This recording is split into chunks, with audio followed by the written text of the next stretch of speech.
상대방이 있기 때문에 우리 사랑이라는 표현도 할 수 있는 것이죠. 예, 사람들은 틀린 것들로 살아가는 것이 아니라 서로 다른 존재로 살아갑니다. 그래서 서로 다름을 인정하고 상대방을 바라볼 때 내가 가지고 있는 것과 상대방이 가지고 있는 것을 소통하며 교류할 수가 있습니다. 그래서 우리는 홀로 살아갈 수가 없고 더불어 살아가며 공동체로 살아갑니다. 그 가운데 행복이 있고 그 속에서 일어나는 여러 가지 내용, 스토리를 가지고 행복을 추구하며 살아가지요.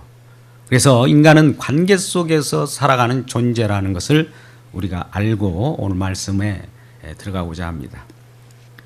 여러분, 교회라는 말을 많이 들어봤죠. 교회가 무엇입니까? 교회가 누구입니까? 교회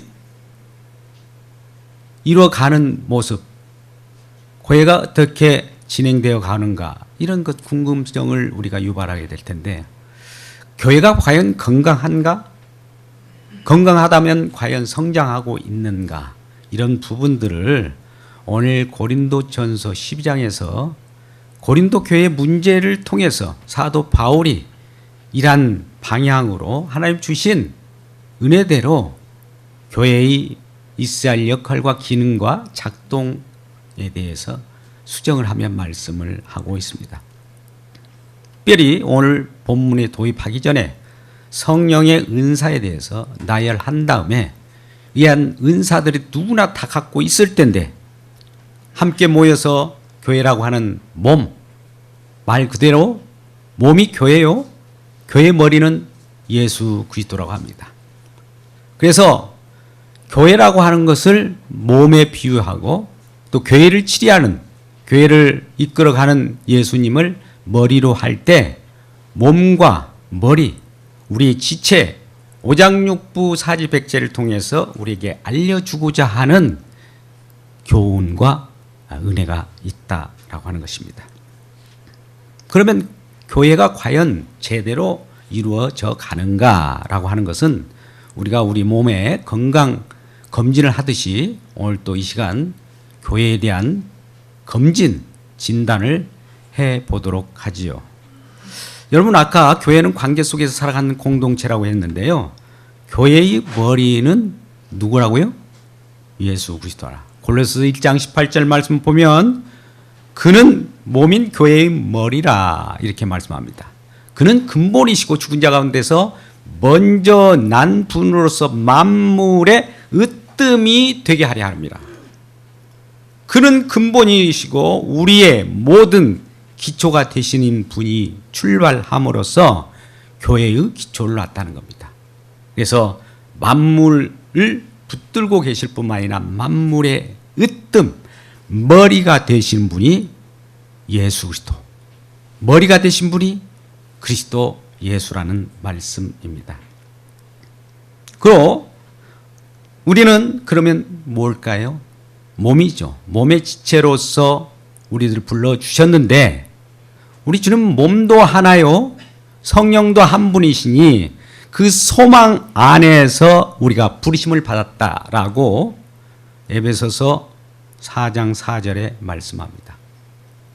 그래서 우리는 부르심을 받은 거예요.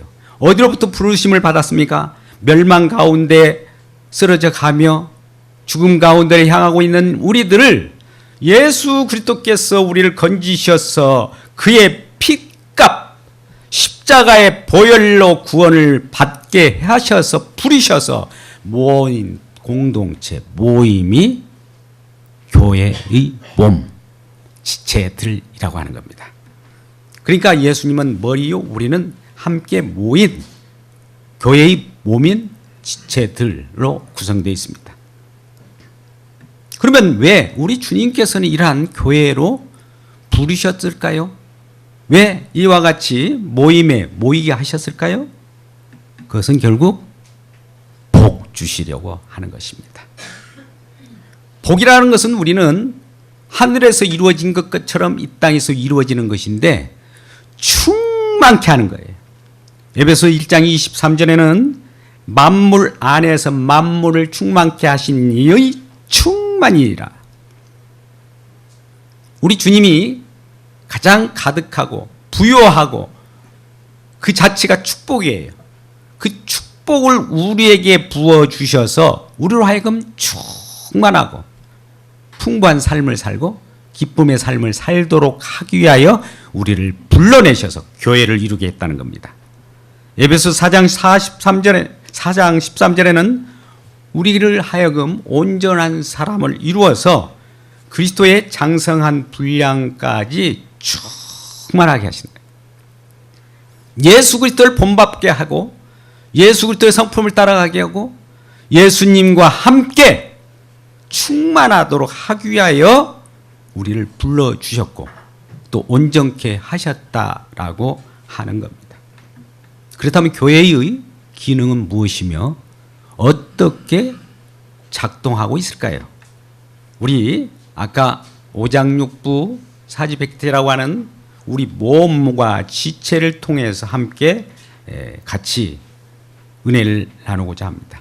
오늘 12절 말씀 보니까 몸은 하나인데 많은 지체가 있고 몸의 지체가 많으나 한 몸인 것 같이 그리스도도 그러하니라 하면서 13절에 우리가 유대인이나 헬라인이나 자유자나 종이나 여자나 남자나 누구라도 한 성령으로 세례를 받았고 한 성령을 마시고 있다는 겁니다.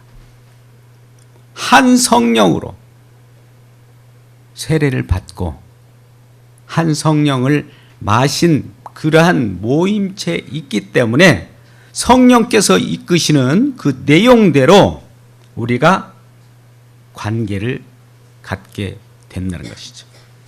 우리 머리 대신 예수님께 우리는 붙어 있어서 예수님과 관계 속에서 몸의 지체로 살아갑니다. 그렇다면 우리 몸의 지체, 몸은 누구의 통제를 받을까요? 머리의 통제를 받죠. 머리는 예수님입니다. 그분의 컨트롤을 받고 그분의 권위 하에서 우리가 복종하게 되어 있는 거예요. 우리는 머리에 복종될 수밖에 없고 당연히 그렇게 살아가야만이 생명이 있는 겁니다. 만약 우리 몸은 있고 머리가 없다고 생각해 보십시오. 우리 지체에 어떤 부분이 손상되었다 할지라도 그 생명은 유지할 수 있거니와 머리가 없는 생명이 있습니까? 머리가 있고 나서 몸이 있는 거예요. 머리에 통제를 받고 머리의 권위에 우리가 복종하게 되는 겁니다. 그 머리는 주로 우리 속에서 말씀으로 우리를 컨트롤하죠. 이 강단의 속에서 권위는 말씀의 권위예요. 저의 권위가 아닙니다. 그래서 이 말씀의 권위로 인하여 우리 몸과 지체의 각 역할을 감당하게 하고 작동을 하게 되는 것입니다. 그래서 13절에 말씀한 같이 한 성령으로 세례를 받았고 한 성령을 마신 자들은 성령의 인도함 따라서 컨트롤을 받게 되어 있습니다. 그래야 사는 것입니다. 성령에 의하여 성령이 주관하신 예수님이 우리를 컨트롤할 때 우리는 살아있는 생명이라고 하는 겁니다. 그러면 예수님 밖에 예수님과 관계없이 살아가는 것은 생명이 없다라고 말할 수 있겠죠. 그렇다면 여러분 생명을 얻고 살기를 원하십니까? 그렇다면 주님을 머리로 하여 우리 주님의 통제를 받고 그 권위 아래에서 복종하시길 주님의 이름으로 축복합니다. 두 번째는 이러한 우리의 몸된 지체로서 머리를 통제를 받고 그 권위 아래에 살아가는데 이러한 자로서 이제는 서로 소통하는 관계 속에서 살아갑니다. 각 지체는 서로 간에 지체 속에서 살아갑니다. 그래서 서로 지체라고 하는 겁니다. 오늘 본문의 말씀이 14절부터 20절까지 말씀 긴데요. 제가 한번 읽어보겠습니다. 몸은 한 지체뿐 아니로 여럿이나 만일 발이 이르되 나는 손이 아니니 몸에 붙지 아니하였다 할지라도 이로써 몸에 붙지 아니한 것이 아니요 또 귀가 이르되 나는 눈이 아니니 몸에 붙지 아니하였다 할지라도 이로써 몸에 붙지 아니한 것이 아니니 만일 온몸이 눈이면 듣는 곳은 어디며 또 온몸이 듣는 곳이면 냄새 맡은 곳은 어디냐. 그러나 이제 하나님이 그 원하시는 대로 지체를 각각 몸에 두셨으니 만일 다 한 지체뿐이면 몸은 어디냐. 이제 지체는 많으나 몸은 하나라. 서로 지체 관계가 있다는 거예요. 그건 지체, 성도는 상호 지체 속에서 서로 교통하는 관계가 있다는 겁니다. 교제하는 관계가 있어요. 예수 그리스도를 머리로 해서 통제받고 살아가는 저와 여러분 성도들은 서로 교제 관계 속에 살아가는데 누구의 도움을 받을 수밖에 없고 또 각각 서로 지체의 역할을 합니다. 입이 귀의 역할을 할 수도 없거니와 입으로써 귀의 도움을 받게 되는 것이죠. 우리는 이러한 서로의 관계 속에서 각각 있어야 할 분량만큼이 있는 것입니다. 입이 귀가 될 수도 없고요. 눈이 발이 될 수도 없는 거예요. 서로 도움을 받을 수밖에 없는 관계를 서로 지체라고 하는 것입니다. 그래서 각기 기능이 같은 경우가 거의 없어요. 짝은 있을지 모르지만 동일하게 같은 기능을 갖고 있지는 않다라고 하는 겁니다. 이 부분은 로마서 12장 4절에서 5절 말씀에도 나타납니다. 로마서 12장 4절에서 5절 말씀을 한번 같이 읽어보겠습니다. 우리가 한 몸에 많은 지체를 가졌으나 모든 지체가 같은 기능을 가진 것이 아니니 이와 같이 우리 많은 사람이 그리스도 안에서 한 몸이 되어 서로 지체가 되었느니라. 각각의 지체들이 있지만 이것은 같은 기능을 갖는 것이 없어요. 고유의 어떤 특성을 가지고 있어요. 다양성을 가지고 있다 이 말입니다. 각각 고유의 영역을 우리가 너는 필요 없어 라고 할 수도 없다는 겁니다. 각각의 소중한 지체로서 만족을 느껴야 되는 것이죠. 21절에서 23절에도 이와 같이 말씀합니다. 눈이 손들어 내가 너를 쓸데없다 하거나 또한 머리가 발들어 내가 너를 쓸데없다 하지 못하리라. 그뿐 아니라 더 약하게 보이는 몸의 지체가 도리어 요긴하고 우리가 몸에 덜 귀 여기는 그것들을 더욱 귀한 것들로 입혀주며 우리의 아름답지 못한 지체는 더욱 아름다운 것을 얻느니라. 이렇게 말씀합니다. 그래서 모두 소중하다는 거예요. 소중하지 않는 것이 없어요. 약하게 보이고 별 볼 일 없이 보이는 그러한 곳이라도 꼭 소중하고 필요합니다. 각 기능이 같은 것이 없어요. 다 같이 연합해서 각 역할을 감당할 때 건강하게 되겠지요. 이러한 교제 관계 속에서 살아가는 성도의 역할도 마찬가지예요. 몸의 기능들이 각각 다르듯이 성도의 은사와 재능과 달란트가 다 달라요. 역할도 달라요. 직분도 달라요. 그러나 한 분 주도 같고 하나님도 같고 성령도 같아요. 이 부분은 우리가 고린도전서 12장 4절 6절 그 전장에 전 구절에 나옵니다만 4절 5절 6절 은사는 여러 가지나 성령 같고 직분은 여러 가지나 준 같으며 사역은 여러 가지나 하나님은 같다. 삼위 하나님, 우리는 삼위 하나님이 한 분이신데 우리의 역할, 은사, 직분은 여러 가지라 이거예요. 여러 가지를 통하여 한 분 하나님을 드러내기 위하여 우리 각 성도들마다 지체가 있고 소통이 있고 교제가 일어나는 겁니다. 이 교제가 일어나지 않는다면 죽어 있는 것이지요. 주님과 관계 속에서 주님의 통치를 받고 우리는 성도 간에 서로 교제할 때 생명이 있는 거예요. 도움을 받는 그 부분이 우리는 교통, 교제라고 하는 겁니다. 우리는 홀로 살아갈 수 없다라고 했죠. 혼자서 눈이 스스로 떨어져서 몸에서 떨어져서 살아간다면 이건 생명이 있다라고 할 수가 없어요. 발이 절단되어서 혼자 이리저리 다닌다면 그건 생명이 끊어진 거예요. 마찬가지로 교회 안에서 우리가 서로 교통, 교제, 특별히 소그룹 속에서 들어와서 교제가 일어나지 않으면 그것은 생명이 없을 수도 있습니다. 반대로 말하면 들어와야 생명을 얻는다는 겁니다. 서로 교통 안에 성령의 교통으로 서로 교제하시기를 주의 이름으로 축복합니다.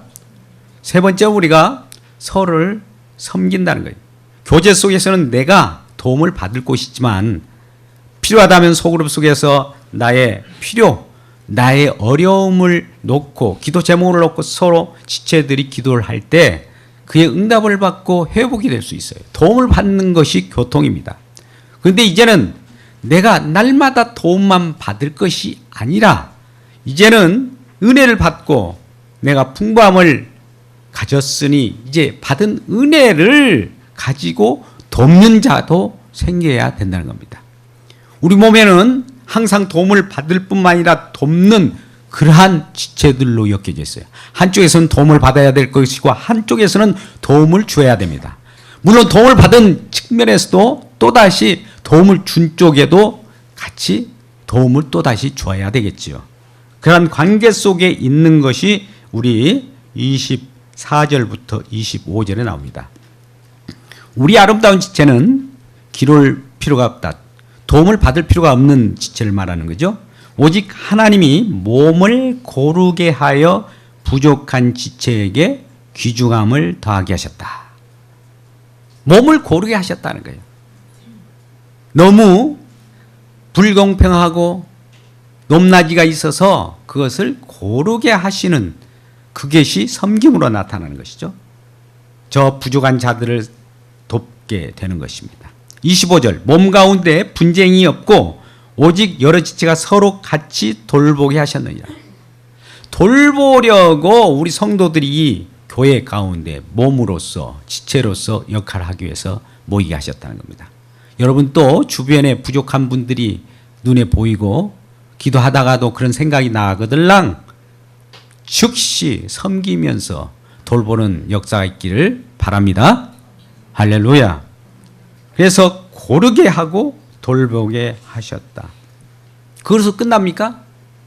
우리는 우리 각 지체 속에서 무엇인가 성장하려고 하면 온전한 우리 주의 백성이 되고 거룩한 백성으로 살아가려고 하면 항상 말씀의 가르침을 받아야겠죠.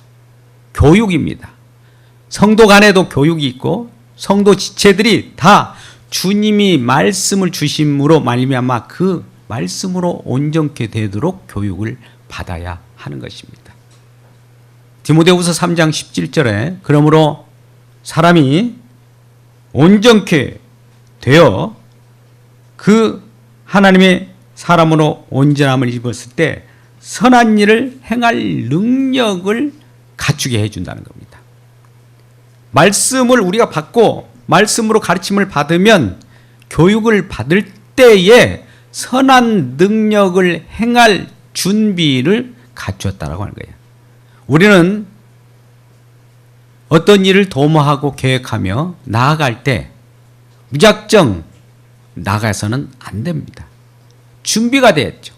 선한 일을 행할 능력을 갖춘 다음에 나가야 됩니다. 그러지 않고 돈키호테처럼 날개 없이 하늘을 날려고 한다든지 무작정 이것이 믿음이니 믿음을 잘못 착각한다든지 객기로서 나간다든지 하면 백전백패이겠지요. 그래서 이러한 우리들 정말 하나님이 주시는 그 교육과 훈계와 하나님의 능력을 입지 않으면 무슨 일을 할 때마다 실패를 하게 됩니다. 승리하는 비결은 뭘까요? 능력을 받아야 되겠죠. 우리 교회 가운데 고린도 교회도 그런 경향이 없지 않아 있습니다만 정말 힘이 없고 죽어있는 모습들이 많이 있습니다. 화석화와 같이 딱딱하고 그럴 때는 우리 성령께서 부드러운 성령으로 그 딱딱한 것을 아주 부드럽게 해 주셔야 되겠죠. 교회에서도 딱딱한 뼈, 에스겔 골짜기에 마른 뼈들이 놓여 있는데 다 죽었어요. 그 마른 뼈들이 골짜기에 가득하고 아주 많았다. 그리고 힘이 말랐다. 바싹 마른 거예요. 그런 뼈들이 모여 있으면 뼈들이 서로 소리를 내는 거예요. 교회에서 문제가 있다. 그 뼈들이 서로 부딪히면서 소리 나는 겁니다. 죽어 있는 거예요. 그럴 때 에스겔 환상 가운데 인자야, 이 뼈들이 능히 살겠느냐? 하나님께서 그렇게 말씀합니다. 그래서 인자가 말하기를 주께서 아시나이다. 그러면 그 말씀을 대언해보라. 말씀을 대언할 때, 여호와의 말씀을 대언하는 그 인자가 대언할 때 뼈들이 서로 연락하고 맞춰지게 되고 또 힘줄이 생기고 그리 살이 붙고 가죽이 덮이게 됩니다. 그런데 아직 살아있지는 않은 거예요. 모양은 갖춘 거예요. 그럴 때 여호와 하나님께서는 다시 대언하여 외치라는 거예요. 생기를 불어서 그 속에 집어넣어라. 생기야 불어라. 성령이여 임하소서. 그 마른 뼈, 힘줄이 덮이고 살이 채워지고 그 가죽이 덮인 그곳에 사방에서 생기가 불어 들어가니 죽은 뼈가 살아나더라. 살아난 그 생명이 이제 본이 큰 군대를 이루는 거예요. 영적 군대, 하나님의 군대. 세상 속에서 사단이 어떤 넘볼 수 없는 그러한 강력한 군대가 생기는 겁니다. 이 군대는 무엇입니까? 훈련 받은 자들이지요. 그래서 교육이 필요한 거예요. 말씀으로 교육이 필요하고 또 훈련으로 교육이 필요할 때 이 교육을 받은 자로서 이제 생기가 불어옴으로 말미암아 은사가 덮이게 됩니다. 여러분, 바로 우리는 오늘 본문 말씀 전에 보면 12장 6절에서 8절, 10절까지 말씀 보면 그 은사가 9가지가 나옵니다. 로마서 12장 6절 8절에서는 7가지로 표현합니다만 오늘 고린도전서 표현하는 그 은사가 9가지라고. 같은 성령에 따라서 지혜의 말씀의 은사, 지식의 말씀의 은사, 또 믿음의 은사, 병고침의 은사, 능력케 함의 은사, 예언함의 은사, 영분별의 은사, 방언의 은사, 방언 통연의 은사, 이러한 은사들을 성령이 우리에게 덧입혀줘요. 뿐만 아니라 로마서 14장 표현들 보면 예언의 은사가 나옵니다. 섬김의 은사가 있습니다. 가르침의 은사입니다. 이로의 은사가 있습니다. 구제의 은사가 있습니다. 또 다스림의 은사가 있습니다. 긍휼의 은사가 있어요. 7가지로 이렇게 덮여주어요. 이러한 은사를 가진 지체들이 이제 그 은사를 받고 하나님이 주시는 그 선물에 따라서 그 역할을 감당할 때 그 기능이 제대로 작동하게 되는 것이지요.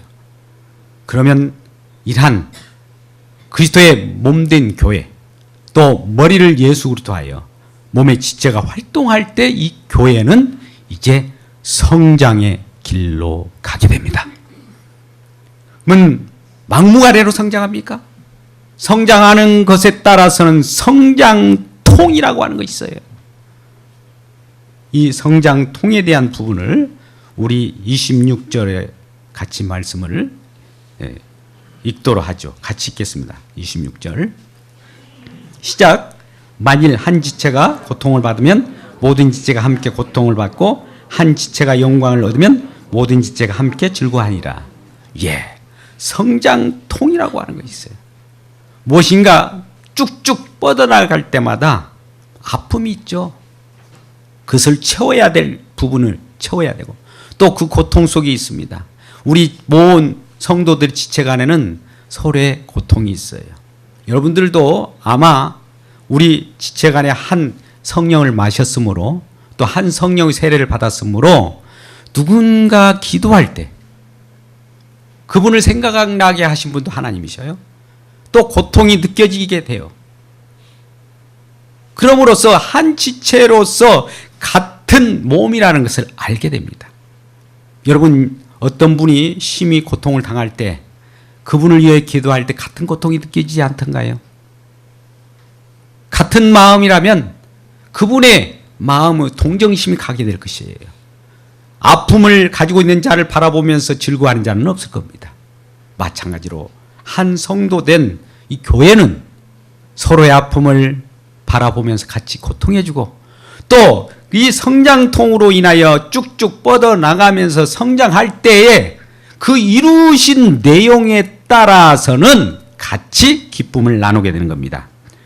한 지체가 영광을 얻으면 모든 지체가 함께 즐거워하는 거예요. 같은 지체 중에서도 좋은 일이 일어나면 같이 그 기쁨을 누릴 수 있고 즐거워할 수 있는 겁니다. 그러므로써 교회는 점점 흥왕하게 되는 것입니다. 하나님 나라가 확장되는 것이, 성장되는 것이, 그리스도의 장성한 분량이 충만하도록 되어 간다라고 하는 것입니다. 여러분, 하나님 나라, 교회는 하나님 나라의 예표입니다. 그러면 이러한 하나님 나라가 점점 흥왕해 나갈 때에 우리는 이 교회 속에서 교회의 머리를 예수님으로 삼고 우리가 교회의 몸인데 이 몸이 성장하려고 하면 양식이 있어야 되겠죠. 먹는 양식. 무엇인가 먹어야 성장하지 않겠습니까? 우리는 우리의 양식, 떡, 하나님 말씀이 있습니다. 그런데요, 예수님께도 하나님 나라를 이루어가는, 예수님을 머리로 하여 하나님 나라 지체를 이루어가는 데 있어서 예수님께서도 양식이 있다라고 합니다. 요한복음 4장 34절에 이렇게 말씀합니다. 너희가 알지 못하는 나는 양식이 있다라고 하면서 예수님께서 나의 양식은 하나님의 뜻을 행하고 그 일을 온전히 이루는 것이다 라고 해요. 이 말씀이 어려운데요, 하나님 뜻은 무엇일까요? 예수님께 부여해 주신 하나님의 뜻, 이 땅에 예수님을 보내신 것은 예수님께 맡긴 자를 다 찾아서 구원받게 해서 천국 백성 만드는 것이에요. 구원받은 백성들이 교회에 들어오고 구원받은 백성들이 하나님 안으로 들어올 때 예수님께서 배가 부른 거예요. 왜요? 예수님은 머리이고 우리는 그의 몸이기 때문에. 구원받은 백성들이 날마다 수요가 점점 교회 안으로 들어올 때마다 하나님께서는 영광을 받으시고 우리 주님께서는 양식을 먹었다라고 하는 것이죠. 그래서 우리 주님께서는 이걸 기뻐하시고 이를 위하여 이 땅에 오셨다는 겁니다. 요한복음 6장 39절 40절 말씀을 같이 읽어볼까요? 자, 같이 읽어보겠습니다. 나를 보내신 이의 뜻은 내게 주신 자 중에 내가 하나도 잃어버리지 아니하고 마지막 날에 살리는 것이라. 40절 내 아버지의 뜻은 아들 보고 믿는 자마다 영생을 얻는 이것이니 마지막 날에 내가 이를 다시 살리는 것이라. 예수님께서는 죽어가는 우리들 구원해서 살리는 거, 이거 살려서 교회 안으로 들어오게 해서 그가 교회 안에 들어올 때 배가 부를 거 아닙니까? 그것이 주님의 양식이라고 하고 주님께서 이 양식을 많이 섭취함으로 만족을 느끼게 되는 것이죠. 그래서 우리는 이러한 구원받은 백성이 많아지도록 전도를 해야 되고 새 신자나 새 가족 들어올 때 그들을 포용해야 되고 포용할 때 우리 주님께서 만족을 느끼게 된다라고 하는 것입니다. 주님이 배부도록 하려면 결국 우리는 주님의 뜻을 받들어서 그분이 원하는 그러한 신앙생활 해야 합니다. 그래서 모든 자들이 이제는 주님 안으로 오도록 해야 됩니다. 아까 우리는 처음 예수 그렇게 복종하는 말씀을 했습니다. 그리고 복종하는 우리 지체들은 서로 교제를 해야 됩니다. 그 다음에 교제하는 가운데 우리는 서로 지체 간의 섬김을 해야 되고 또 교육을 받아야 된다고 했습니다.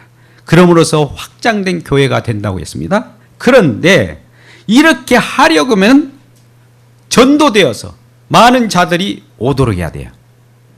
많이 주의 부르심을 받고 한 소망 안에서 많은 자들이 오도록 해야 됩니다. 그래서 그들이 오면 사귀도록 해야 됩니다. 사귀뿐만 아니라 그들이 배우도록 해야 돼요. 배운 그대로 또 해보도록 해야 돼요. 해본 그대로 잘 그 은사가 발견되면 직분을 담당하도록 해야 됩니다. 그래서 그리스도 하나님의 나라가 확장되는 거예요. 그래서 마지막 27절 말씀, 직분에 대한 부분입니다. 같이 읽겠습니다. 27절 시작. 너희는 그리스도의 몸이요 지체의 각 부분이라. 그리스도 몸으로서 각 지체의 각 부분으로서의 직분을 감당하는 거예요.